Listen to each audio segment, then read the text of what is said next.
The purpose of the lesson, in the beginning of the class, I had the learning targets up, and then the students read the learning targets. So they knew what was expected of them. So that was their learning outcomes. And the students knew that this would be used for, they were doing dialogue, writing properly formatted dialogue, and they knew that that was going to be used for their editing of their narrative piece that they've been working on.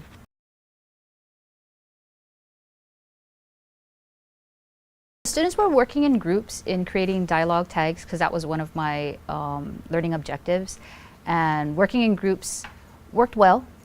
They took a part in adding to their dialogue tags. They were supposed to come up with synonyms for the word said, and those students who weren't participating, I kind of like gave them some hints of, where to turn, or actually I threw the question at them, what can you use in order to help you generate? And so one student, he said, oh yeah, I can use my reading book. And so he was digging in his backpack and looking for his reading book, and he pulled that out, and then they can use that as like a source to add onto their thinking map.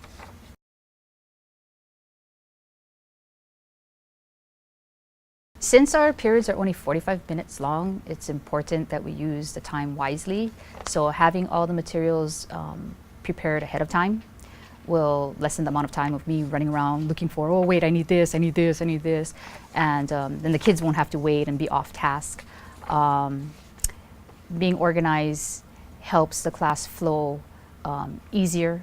So if I know what the learning targets are and I have a plan in mind, it just makes everything run smoother. So the kids have less wait time, and they'll have more opportunities for learning.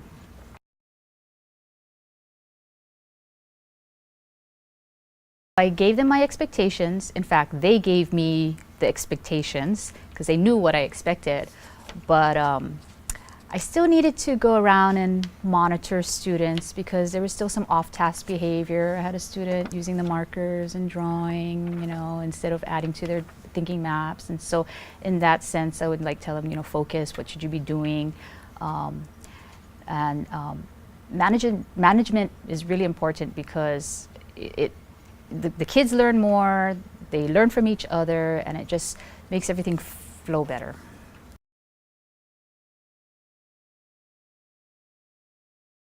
The students were engaged. Most of them were able to complete the task.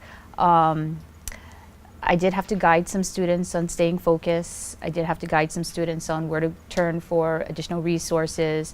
One group, none of them had their previous worksheets, so I went to another group and I took one of the worksheets because they had extra, and then I gave it to them, and so they were using that as part of their resource. Just working in groups and then using the colored pens, and they were familiar with the thinking maps, and they already had done a little bit of brainstorming on synonyms for the word said, and so they were able to categorize that. It was a little bit more in depth. Yeah.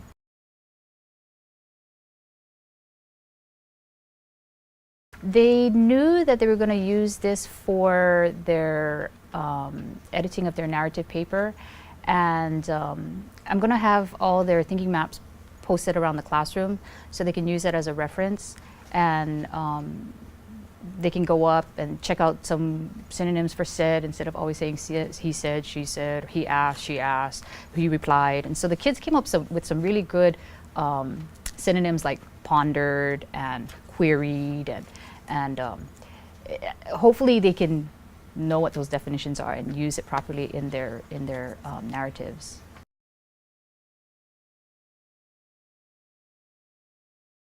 So they are going to be using it in future writings, and in terms of adding to this lesson, I'm not sure if I'm going to add to it, but I think I need to tweak how I presented the lesson, because I think I gave them too much time on working in their groups. Prior to the activity, I think I should have told them, you have a time limit, and this is all the time you have, because some kids were still drawing their circle and took some time. And I did this a second time with my other class, and because I kept track of the time, it worked better. My first class, I didn't have enough time for them to complete the activity where they were going to edit each other's work. They only created improperly formatted dialogue. My second class were actually able to create a whole bunch of improperly written dialogue, and they were able to like edit their work. Sometimes I put the time up on the board just to keep them on track. Yeah, and it depends. I forgot about it. Well, actually, I was letting them choose. So when I told them, you know, how many show of hands, how many more minutes you need, and some kids went 2 and some kids went 5. So I said, okay, well, I'm going to give you guys 4 minutes. And so they knew this is it. You know, it's not like they just keep going and I lose track of time. So that kept me focused too.